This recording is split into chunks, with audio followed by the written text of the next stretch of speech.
Hey, my name is Jay, and this is Richie, and we're a couple of dads that are talking about the Brisbane Broncos, and we know why they're struggling so badly. Yeah, we are a couple of know-it-alls. We know everything. Yeah, everything you want to know, we've got the answers. Forget the professionals that have all the stats and all the understanding and experience in the game. We know. We know all. So stick around, and we're going to dissect what's happening with the Bronx. First, let's talk about the Brisbane Broncos versus the Sea Eagles, Manly. They gave us a little spanking. To be fair, the Eagles, they played pretty well. If I was going to say anything about positive, it's all Eagles. I mean, they had almost 80% of the possession. They're fantastic. And Daly, Cherry Evans, was like, he was a sharp shooter with his kicks. He was right on point. What happened in Origin? Why did he do that in Origin? Yeah, what's But going on, You're Cherry? saving all your friggin' gems for the club games, are you? Yeah, I reckon he was fired up I because don't. everyone was like, drop him. He's useless. He's a granddad. Yeah, don't excite the lad just before he plays the Broncos.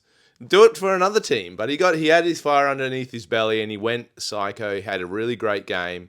I was like I was watching a bunch of bigger brothers play the little brothers. Like a bunch of 10-year-olds playing some 16-year-olds. Yeah, I found that watching the game, it seems to me like the Broncos, they're just not cohesive. It feels like you got Payne, Haas, and Carrigan. They're like the mum and dad of the team. They're backing up after Origin. They go, oh, do I have to do everything myself? Who's going to clean up this mess? I'll get it.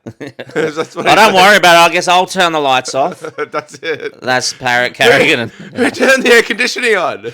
That's them on the field trying to sort out the mess constantly. And, to be fair, how about Haas? He got that run. He got He made a break, and he didn't have the steam, you could tell, but he was powering down. He the went field. for it. It was like, mate, if I don't do it, no one is. And then he got caught. But That was probably the highlight of the game for me. My wang just moved a little bit. I was like, yeah, that's a good feeling. Anyway, so they're struggling out there, and it just feels like they're not together. And I feel watching the Broncos at the moment, they're lacking a lot of punch. They're doing block plays. People are running out doing like they're trying hard, but there's just no confidence or I believe they're playing hard, not smart, because you have a half break and you don't have anyone like backing in there trying to get that offload. The Eagles put a smoking on us, 32-6. The only try came on the way of the magician, little Ezra Mount. yeah. He didn't play last week. He went off Against as the a man. Dragons, Oh yeah. they were like, it's like they were like, play so the people will love you again. Here's the ball. And he just went, all right, I'll do it. And that was in front of his home crowd, and he I think it was, or maybe it was, I can't remember, but he had, I think he set up 3 tries, scored one himself. And then this game, he's the only try scorer, and it wasn't pretty. Like, he threw the ball. And I think that's the key there is he was trying to make something happen, keep the ball alive, whereas the Broncos at the moment seem to be waiting for the next play. Yeah. And look, a lot of times in that game, if you go back and watch it, I can see we were on the back foot because the Eagles had a lot of possession, but the Broncos started winning the arm wrestle. They started coming back, right? They started getting the possession, and we were like slowly getting the dominance on the side on their field, getting into their 20 meters. But then one kick from the cherry puts the cherry on top, and we're back where we started. So we're doing that. We're slowly like coming through and watch the game as we're winning an arm wrestle. But then we don't have that execution. We don't have that pizzazz, the flair. Which is strange because if you go back to when we went to the grand final, when the Broncos made it to the grand final, 2023, that wasn't long ago. You know, they had a lot of pizzazz. We had it coming out of our ear holes at the Broncos. Yeah. And what's the difference? What's the difference between 2023 Broncos and 2025 Broncos? Well, it is interesting because in the game against the Eagles, the possession was I think 58-42. So almost Stats 60. man here. Look at this guy. He's just like. Just let me get out my statistics book. Are you the new statistics man? I think I might be. Maybe I should run for office. No, they're probably completely wrong. Someone in there. Yeah, I'm making it up. Hey, it's actually 70-30. Yeah, I'm just making You it up. idiot. But anyway. So, you're talking about a significant difference in ball. It's an extra 10 minutes that the Seagulls had the ball. Brilliant. But in 2023, that stuff would happen and the Broncos would still win. Well, we had the X factor to score from within our 20. Didn't we have the stats where we scored within outside the field more than any other team? Yeah, we had a lot of breaks from about the 40-meter line. And we would stat man score. again. Yeah. You can count on me.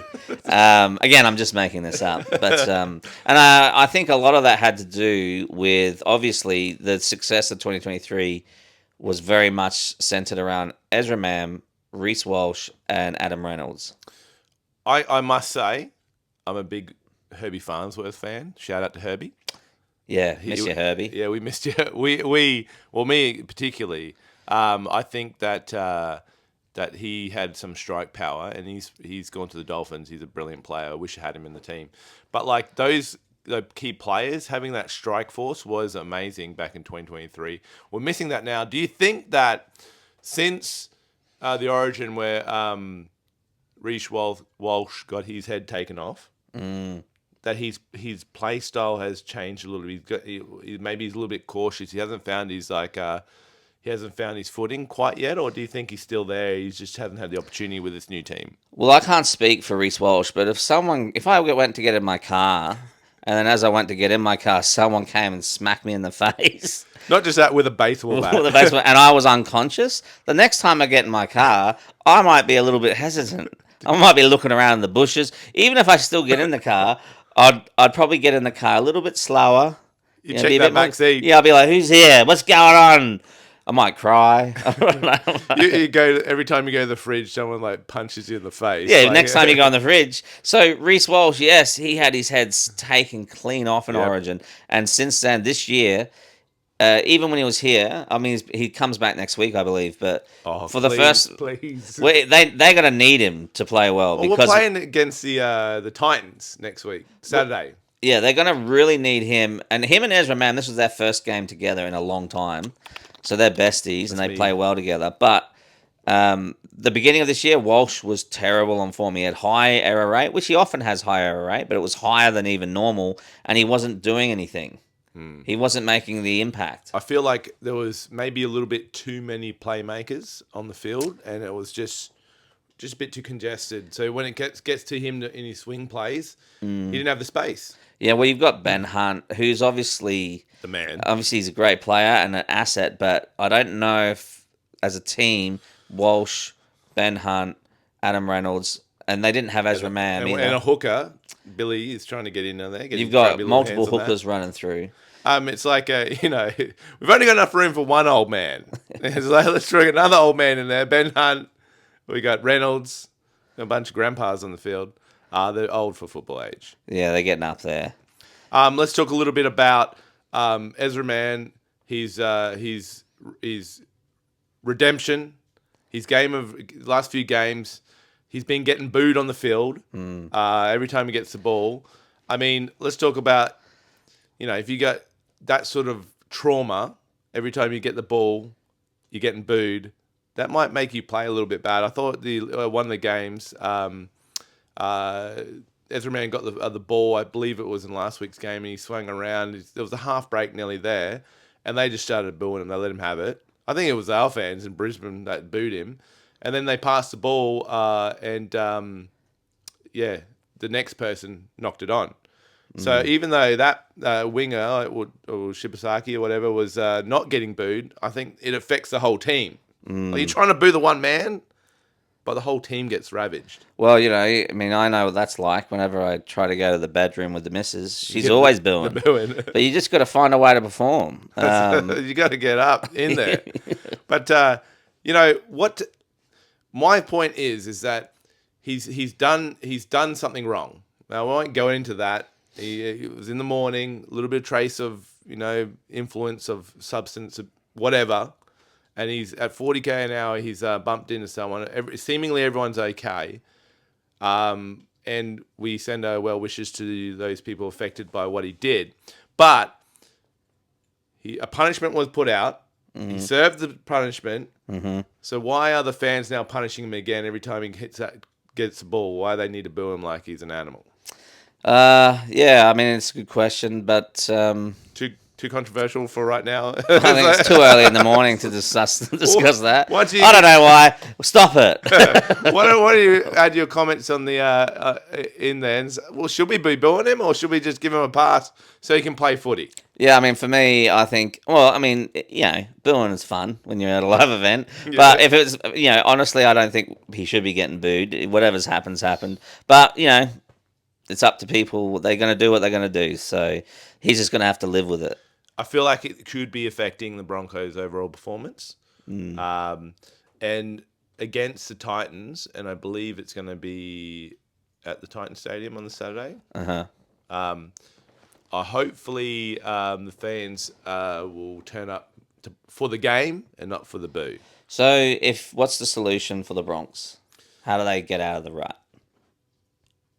I mean, I'm a big Adam Reynolds fan. But I think he needs to step up and start, organising that team. There's a lot of potential there on paper. At the start of the year, they're saying, Broncos top 4 side. It gets my hopes up. And then what happens? Every time during Origins, they come from smash me on the rocks of despair. And that's what's happening every single year with the Broncos. Without fail, we start off strong and we just end up going from top 4 to barely making the top 8 and then come finals time.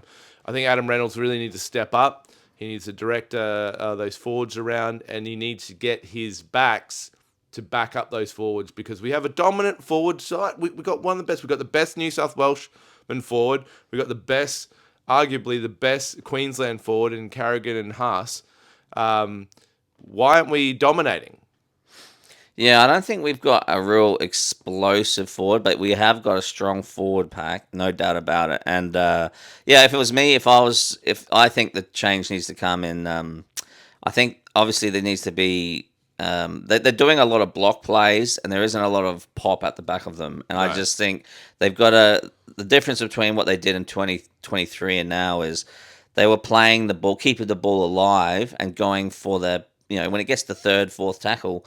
They weren't trying to set up the next play. They were going for the kill, and that was the difference between the Bronx. Because the Broncos, you could be beating them, and all of a sudden they'd score 1, 2, 3 tries because they've got that skill. But instead of doing that, it's like they're trying to play like the Panthers. No, we can't do that. And that's just not the Broncos' footy. So the solution is you need to inject Reece Walsh and Ezra Mann into that game and just go for it. Because we're playing the arm wrestle and we're losing the arm wrestle. We're playing the safe footy. We're losing. Throw some X factor in there. Yeah, we're playing the safe footy and we're not playing it tough either. We're not even doing it necessarily well. Like, we got no mongrel. We're not cutting in. We're not throwing the bodies on the line as much as a team who's desperate. So if we're not going to do that well, obviously you can't go around doing the hard yards. You have to do the hard yards, but our actual strength is the razzle dazzle. And so if Reece Walsh if he doesn't fire, if he doesn't come back and do well, we will lose. The Broncos aren't going to make it. We're 6 out of 12. We've won 50% of our games. We're on the trot, 4 losses in a row. Now's the time to shake the cage. Let's get some feathers flying up in here. Let the young lads have creative dominance on the field. See where it takes us, and hold the bloody ball. Get to the kick. Yeah, we gotta, if we can keep a reasonable completion rate, and Ben Hunt, he didn't play straight as Ezra Mann. Ezra Mann does play it. As for a little fella, he's a hard nugget, and he does run in straight. He's not afraid of physical contact, so that helps Reece Walsh out the back. So them playing together, that's the key, and if they can make that work, then. But Walsh has to get over the fear, otherwise he's in trouble. Yeah, every time I go to the fridge, I get punched in the face, so I might lose a bit of weight. Yeah, that's how you do it. Maybe I don't want those chicken nuggies anymore. But we need to hope that this game against the Titans, there's going to be some sort of change, and it has to happen now. Alright, so if you a little bit of a thought game, but Hypothetical. if you could a hypothetical, if you could bring any player from anyone in the NRL right now into the Broncos, who is it and why? Don't make me say it. Do it. To do it. I think that if you put Nathan Cleary into this side at number 7, it just pops off. Because forwards determine whether we win or lose, and the halves by how much. But with that being said, we got the best forwards and we're not winning. So something's going wrong. We need to actually change it up. And we're talking about the Nathan Cleary that can kick his field goals, his conversions. Yeah, That's the one we want. Nathan Cleary would be, but then you lose him Reynolds, and Reynolds is one of our better players. But Reynolds has got he's not a been year playing of footy in him. Love you, Reynolds. Shout out to Reynolds. I would, for me, I'd put in. I think I'd go Harry Grant. Oh, you got number 9, but what about Blake Moser? We want Blake Moser to hit the field immediately. He does need to come forward, but if I'm putting someone, if they're not going to play him, then Harry Grant, because our hooker game has been not overly strong. Well, what about it's been average. Yeah. It hasn't stood out for a long time. What about Cam Munster?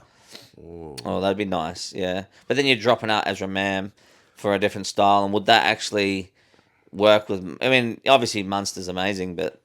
I want... Yeah, I think that number 7, unless Adam Reynolds goes like turbo old man, like power, put a bit of dad strength into his game, we need someone to step up in that department. His kicks were just a bit off, you know. Usually he's punching in 40-20s all over the field. Oh, Adam Reynolds was in career best form the first 6 games of the year. He scored some amazing... That kick and chase he did, whoever that was against, it was an amazing... It was like one of the best tries he's scored his whole career. And he's kicked 40-20s. He's gone off, but the last 4 or 5 games... And I don't know if it's his fault. It's hard to say. I think he's just... You know, like when there's good players on the field, it's like they've got time. It's like the defense doesn't know what to do, so they hold off. It's like you've got spiders on you. Yeah, everyone's smashing at him. Yeah, whenever someone gets the ball in the Broncos, there's 50 guys on them. It's like, like a mummy. Hang on, 50? I thought there was only 13 on the side. I don't know why there's 50 smashing me. There's no time. No one's got any time. But we're losing in that last week's game against Manly. We're losing, and in the last 10 minutes, Ezra Mann gets the ball, talking about chip and chases. He goes for a chip and chase. And that's what we're talking about. He's still trying, still doing something. And we need to get the more ball to these young guns who are going to try and give us that X factor on the field. And that's why I think the solution is, for the Brisbane Broncos. Well, let's see. Look, a little bit biased there. You know, we've been watching the Broncos since the early days. So do the song, Richard. Do the song. That's Broncos. Kick it, run it, touch it, do it. I thought it was that one. Do it. Yeah, let's go, Broncos. Okay, that's classic 90s. Yeah, we'll edit that part out. Yeah, we'll edit it out.